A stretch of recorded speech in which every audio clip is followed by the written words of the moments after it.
Everyone, welcome back to another great episode of This Week at Tate Yoko. We got a lightning round episode today. We got a lot of stuff to do. It's actually Monday. We normally film on Tuesdays, but because tomorrow is St Jean-Baptiste Day, or Fête Nationale, right? It's a special Quebec holiday. We won't be here. So we were trying to ship everyone's orders, get everything done, and film today's episode. So anyways, we're going to get right into it. But don't forget, hit that like button. If you haven't already, please subscribe to the channel. Starting from the top, I have my Challenger ammunition hat, white circular knit tee, veg tan, thick belt, which we'll talk a little bit more later. Left hand tool, strong guys, I think 8-ish months or so on these.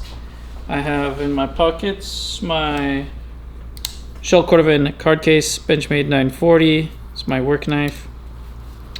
I have my John Lofgren engineer boots on, and inside of these I have on, of course, my trusty Dure wool socks. Highly recommended, available now, tateyoko.com. We got all weights of socks, depending on your thickness desire. And of course, on the wrist, I have on my GMW B 5000-1 GShock. We showed these off last episode, and they flew off the shelf. They evaporated. So shout out to you if you picked one up. I hope you're loving it. This is my favorite current watch. But don't worry if you didn't have the opportunity to get one. We will be getting in more. I already reordered, so we're gonna get a restock of those. And of course, at the end of the episode, I'll give you the promo code if you do want to pick up a G-Shock. So we're gonna talk a little bit more G-Shocks later. All right, Terry, what are you wearing today? Okay, so yeah, welcome here to a hot and spicy day here at Tate Yoko. It is hot outside, but I'm feeling cool inside. How hot is it?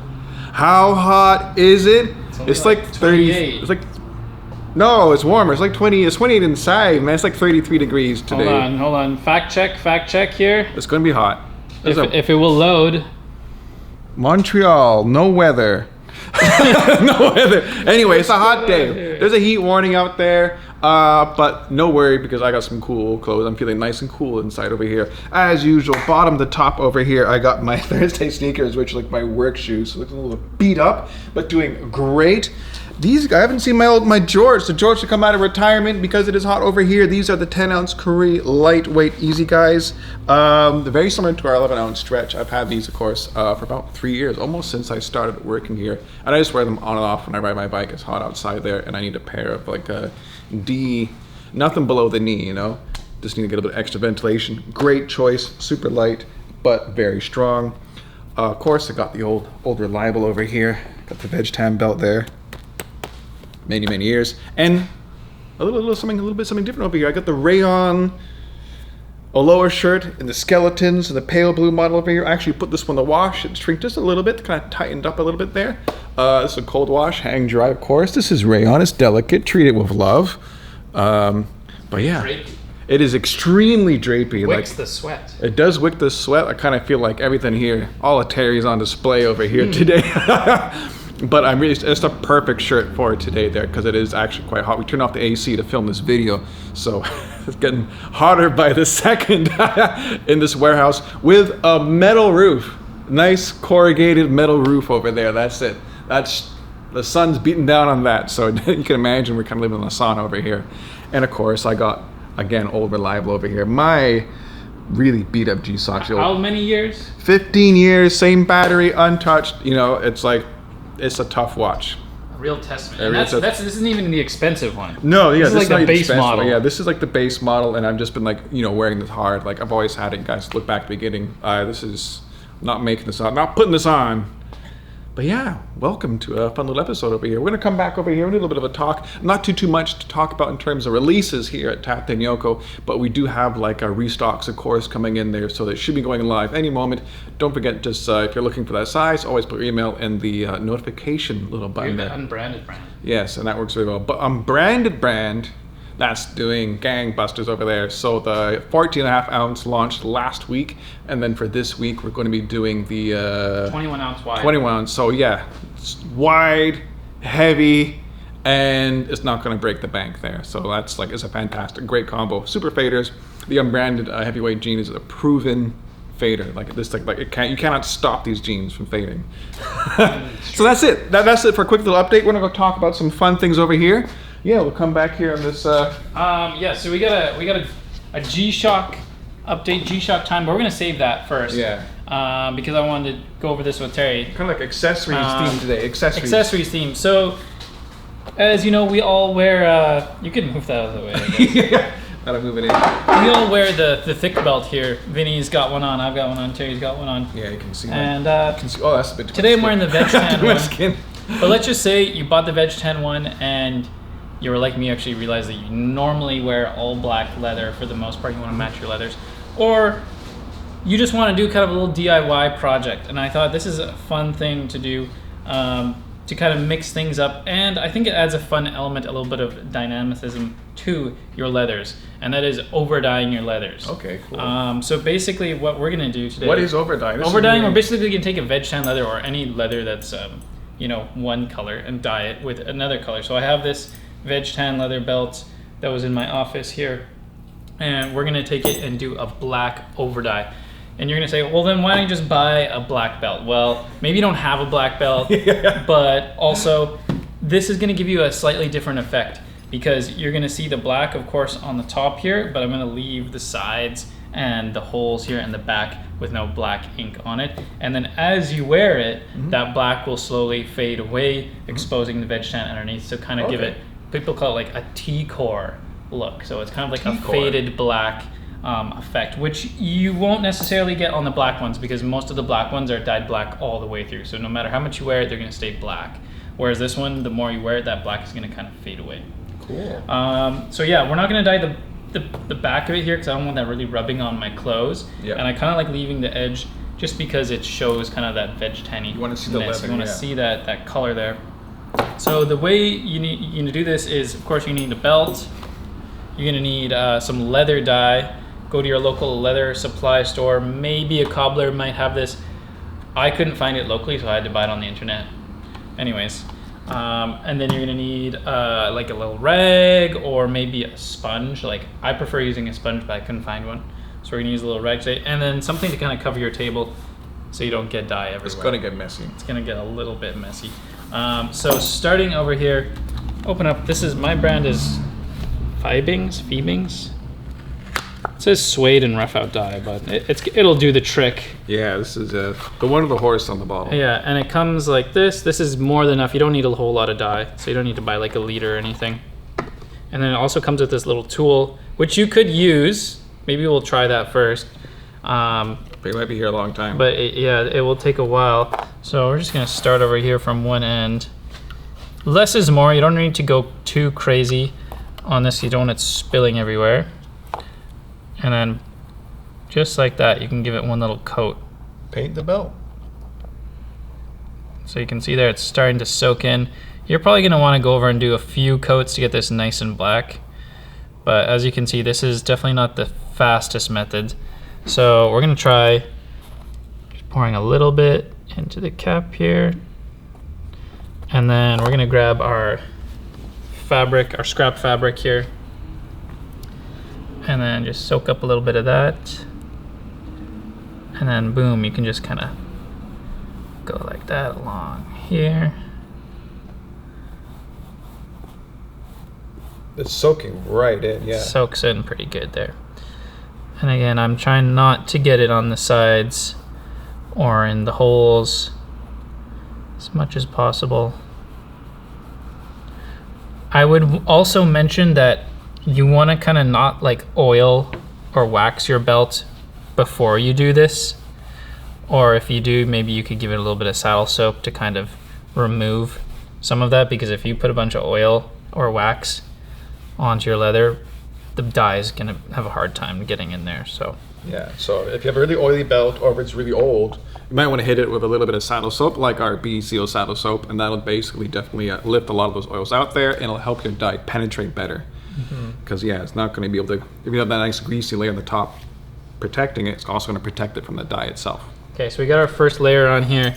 As you can see, there's the black side, oops, in there. It's soaked in right before away. Or after. So I think you're going to want to do a few coats here, and then depending on how dark you want it. If you just want it a little bit darker, you could just do one coat, I guess. We're gonna do a couple coats here. Yeah, we gotta go for a dramatic effect here. So the only thing I will say is when you get down to here, there's gonna be, slightly more complication. We got the center bar buckle. So I'm just gonna go right over top here. I'm gonna dye the threads because whatever.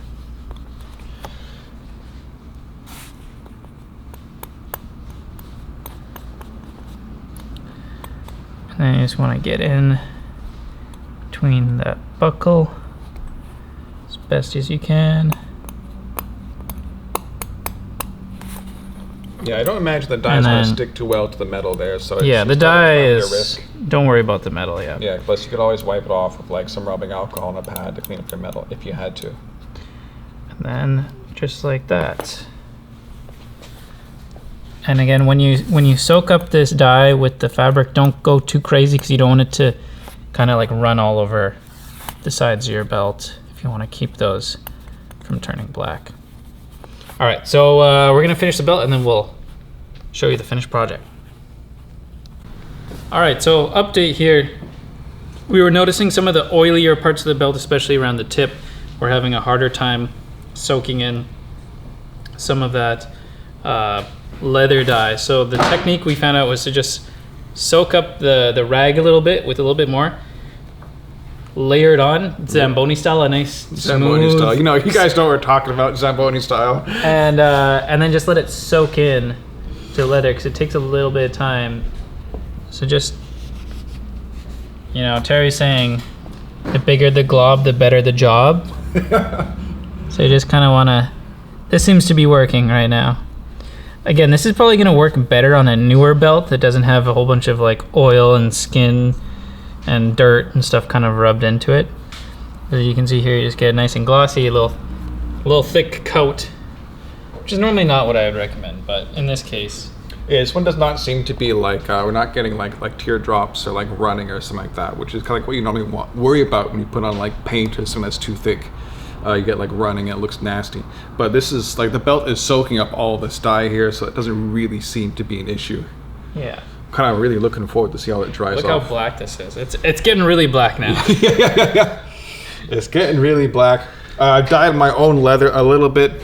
Again, it's like the second time it's happened here when we dyed. Again, I got a little bit of there on my own delicate suede.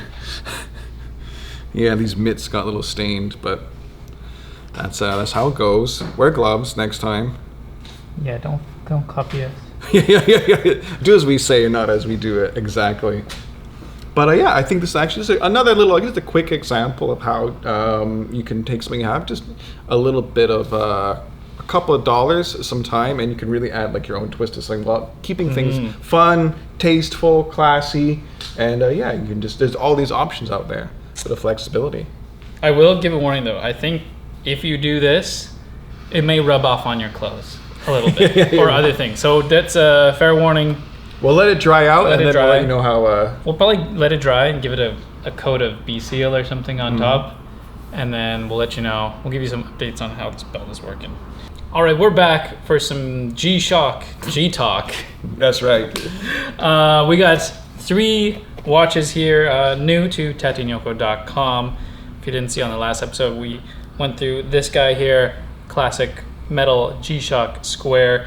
All the features on that, and they flew off the shelf. Yeah, they just we're getting a restock, so they are coming back. You can buy them very soon. They're in the mail. At the moment of recording this, we have all 3 of these in stock. And then at the end, I'll give you guys a little promo code. If you're watching this, you get a special discount. So you can get on Team G-Shock and celebrate with us, with Bayzad, with everybody, all the Casio people. Literally everybody here. Yeah, everyone on the Tate Yoko team. And that was before we even stocked G-Shock. That's part of the reason we stocked it, was because we're all so... We noticed something. Yeah, apparently like, hey, like, we're already into this. We already feel like this. And I know from talking to live stream and on the comments that a lot of you guys are also kind of big G-Shock fans, big watch fans there. So yeah, we thought... It really is the perfect like lifestyle. Like, to me with raw denim, it's the perfect lifestyle choice because they're just so tough and durable. Like you can bang it, you can drop it, you can go swimming with it. Yes. you don't have to worry about getting water inside. You don't have to worry about it breaking. Or, and if you do rub up against the counter, it's not like, destroyed your grandfather's inheritance. Yes, exactly. Do you know where this watch... Yeah, do you know where this watch has been? You know where this watch has been? Well, these watches have only been inside these tin over there. Yes. We promise you that they are pristine and factory fresh. Let's come take a look. Okay, so first up here, this is full metal GShock here. People like to call these the Casios. Why are they called Casios? Terry, does that ring a bell? The Casio yolk, as in an egg yolk? No. They're similar. People compare them in shape because they have this kind of octagonal stop sign shape here to the Audemars Piguet Royal Oak. Obviously, it is not that. That one went a little bit over my head. It's just like a classic watch. A classic, yeah. But anyways, this is the full metal version Casio. The full model number on this one is the GMB 2100. So I just refer to it as the 2100 series here. So you'll see right away quite a big difference. Oh, hold on, I need to do that. Between the GShock Square, which is the first, and this is a newer design. And what they've done is they've gone and taken the analog design, which a lot of people do, like that classic analog design, and then they've also added a little digital display down at the bottom there, which you can see a little bit better when you turn on the light. But that way you're going to have both. So if you want to know the exact time to the second, you have the digital display. But if you just want that classic look, maybe you're working in the office or somewhere where you want to be a little bit more dressy, you want to have that classic old school analog time, you have that as well. That being said, of course, it doesn't sacrifice on any of the features of the GShock line. Yeah, so it's still just as G-Shocky. Just still as durable, 200 meters water resistance. It's, of course, the full metal design, so it's going to be like really rough and tumble. You don't have to worry about this at all. You just get that classic look. Another one of the features on this one is, of course, the Bluetooth connectivity. So we talked about last time about the multiband 6, which is connecting to those radio towers and Bluetooth connectivity. This one does not have multiband 6, but no worries. I'm sure you have a smartphone. So you just connect it to your smartphone app, and then every day it's going to reach out and update that time to the second, which is not something that you often see on watches that have the analog hands. Yeah, exactly. Like there are a few out there, but not super common. Yeah, the watch will tell the time accurately, extremely accurately. Over here, down here, you can see I chose this one because it's got a black dial with lighter colored indices, like these little bars, so you can actually read the time very well. Somebody in the comments was asking for the all black model, which they do make, but it's a not made in Japan model. So like I said, all these are made in Japan. You can see here on the back, on the screw-in case back here, it says, it might be hard to see, but it does say made in Japan. These are all made in the Yamagata. I was going to say Wakayama. No. Yeah, that would be more of the raw denim. This is the Yamagata mothership factory. This is the original factory in Japan that has been producing the G-Shock since the very, very first one there. So there's a bit of a heritage there. Yeah, it's happened since '83, the first G-Shock. So the mother factory. They're as old as I am now. So 40 years they have been making them, and they're starting to get a little bit of a heritage. Heritage for sure. Yeah. Beautiful bracelet on this, and this is going to kind of show what's different between this and most normal G-Shocks is you have this bracelet. Of course, it's designed, like if you see here Terry's, it has the same design DNA in those little kind of dimples going down. Yeah. It's a combination of being polished. You can actually see the polishing when you move the link like that, but then brushed on the outside and a little bit of polishing on those little dimples there. Yeah. This is a very interesting bracelet. If you're a watch guy, most often what you see is like little screws, like either there's a pin design, like a pressure fit pin that you're gonna have to hammer out to adjust the bracelet, or you'll see like a flathead screw, which I personally despise because sometimes those flathead screws start to kind of like work their way out, and if you're not careful, it'll come out and then boom, your watch falls off your wrist. Okay. So you either have to use a little bit of Loctite on it, or just be always monitoring it. But this is different. Inside each of these links here is a little spring bar.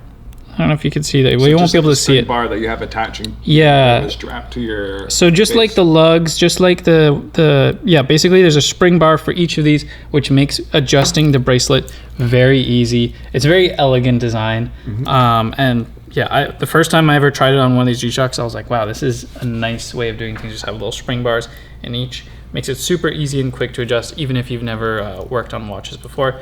Of course, it has this beautiful 3-piece clasp here. So it has a nice, very positive snap down, very easy to use. And I thought, Terry, you should model it. I'm gonna model this one over here real quick. So let me put my left hand through gently against this soft fur, and without actually adjusting the strap at all. There we go. So I got like a regular medium sized wrist over there, looking pretty much okay. Of course, you would adjust the links. It comes fully linked out for those with a little bit with of meat. Large. Yeah, if you got a bit of meat on your bones, you're definitely gonna want to adjust that. Of course, we're gonna touch this nice brand new watch over there. This one's actually kind of grown. Did I put it on upside down? I put it on upside down. People, forget that. That's embarrassing. There we go. Whoopsie daisy. Backwards. There we go. Let's try that again. All right, let's try that again. Okay, this time they said G-Shock on the top there. Forget that earlier part there. I'm kind of enjoying this. I wasn't too sure because I've always worn like light plastic digital watches before, but I kind of think, this kind of growing me. It's stainless steel. It's not, it's not outrageous there. I think it's still classy. Garrett has the same. It has face. the wrist presence. Yeah, just a little bit of wrist presence there. Like it feels substantial. You can wear this in the office. You can wear it to a wedding. It doesn't look out of place, I think, in a more formal setting. Cool. Yeah, so we also have it in a few different colors. I'm trying to remember. I also forgot to mention it does have micro adjustments on the clasp there too. So say you're out and you need to adjust, maybe you swell up just a little bit. I like to keep a little SIM tray tool on my keychain, which also happens to work for popularly spring bars. So if you're out and about, you can even kind of do a small adjustment and make it a little bit bigger or smaller on your wrist. Just to make sure it stays comfortable. Like I said, bracelet and watch fully made in Japan, solid stainless steel, heavy duty. Brushed and polished, and just as sturdy as any other G-Shock while looking a little bit snazzier. And if you do connect it to the app, it's going to be accurate to the second every day. If not, it's still very accurate. It's still much more accurate than a mechanical watch would be. I think it's supposed to be plus or minus 15 seconds a month, which is amazing. But I recommend you hook it up to the app. Let's take a look at some of the other colors. I got 2 more colors here. And yeah, like we've been reading your guys' comments. Can I have this watch? Can I have that watch there? These guys, if these watches do well, we have a direct line there, so we do our best to get more flavors, more colors, especially if you guys show interest. This one I actually only have one. So if you like the blue dial version, this is your last chance. There's literally only one in stock from the supplier. And I thought, I really like the look of this blue dial. And I know there's going to be some people out here who like, a little bit of flavor. Just a little bit of pizzazz, yeah. A little bit of pizzazz. Maybe of course, someone likes going to go nice with your blue jeans. Blue jeans, the indigo. Yeah, so this is the very last one. We're only going to get in one, as far as I know. I'm not sure if this will be restocked. But we got this. And then, just wait for this one. Next one up here. This is one that Vinny's gonna like. This is the one I know he wants. Can you guess? Can you guess what's gonna be in here? Black and gold, baby. Black and gold. I won't lie, I prefer the silver one. Okay, all right. So we got the black and gold here. If you want to have the bling look, which I do think is also a nice look, and maybe your skin tone goes nicer with gold, or you already have a little bit of gold jewelry. Here, grab the camera, Terry. All right. Let's do a little flip around here. All right. Put that beside the necklace. I got the necklace. There you go. Got the necklace. And a stolen Chinese coin. From the Qing Dynasty. All right. So we got the gold and black version. Again, very easy to read with the gold hands. It does have lume on the hands. I forgot to mention that. And then, of course, there is the backlight. So if you're in the dark, you just hit the light button. It's going to pop up. So, yeah. 3 flavors, 3 G-Shocks, all analog. Digi and a Digi. Analog plus digital, that digital connection, just to make life a little bit easier, keeping your G-Shock looking just a little bit snazzier, a little bit more, bit more traditional, but still tough and G-Shocking. So that's why I like them. So of course these are available on the website right now, tateyoko.com. We're going to give you guys a special hookup because you're watching this. You get 20% off. You just use the code I love G-Shocks at checkout to get 20% off your G-Shock. Join the G-Shock Club. I can tell you won't regret it. It's lots of fun. And get Enjoy. one. Okay, Terry. Without further ado, this brings us to the end of our little weekly show over here. So we go to that very popular segment, of course, the word of the week. This word of the week. So as you all very well know, if you have a special word that I will announce at the end of every episode, if you put that word in the comment section of your order, you'll enter to win a little prize from us at random. We do choose them at random, despite what I all think that's always random. Just grab them at the top, off it goes. We'll always have a little prize, like a bag, a poster, sometimes a shirt, sometimes random items will definitely go out, but always something special. And even if you don't get it, we'll throw in some cool stickers. We got some like tape measures. We got some little like the Slime Buster UV light over there, and a little bit of like a love letter, some kind art from somebody who works over here. Last week we had a lot of art from Garrett over here. Who knows what's going to happen this week? So without further ado, let me have the winner over here. I'm just going to grab the orders behind Vinny over here. So we have, all the way from Rochester, Minnesota, we have Kit. And Kit writes, the MIJ line has him dropping cash like a lizard dropping its tail, which of course is Ototomi. So Kit, great line, great little analogy over there. So I'm going to... Do you think they only drink miniature sodas out in Minnesota? You know what? I'm gonna leave that. Friends from Minnesota, do you drink mini sodas or do you drink mini pops? Or do they drink Cokes? They drink Cokes. In some parts of the U.S., they say Coke to refer to every type of soda or pop. Man. Oh, really? Yeah, no, it's crazy. Yeah. Just have a Coke there. I think Minnesota's like pop country. I think you're right. It's very I- close to Canada. Yeah, I think And it's we're pop country. mainly a pop The soda pop. nation. Yeah, but Kit, enjoy. We have this cool little denim tote. You know it, you've seen it, you loved it. We're going to send it right off to you right away. Just to say thank you for being part of our community. And that brings us to a special word for this week. We have, it's a fun one. Again, I just can't stop the biological themes over there. Just kind of what you expect from a biology dropout such as myself. This word of the week for this week, and I'll put up the spelling so you guys can get it right there, is estivate. I think it's a pretty fun one. Very relevant to the weather that we're having today. Estivate. I think that's a fun word. I didn't know it existed until today because my father shared it with me. So thank you very much. So that's it for now. Thank you very much. We'll see you the same time, same place next week. Be kind. Look after each other. Bye-bye.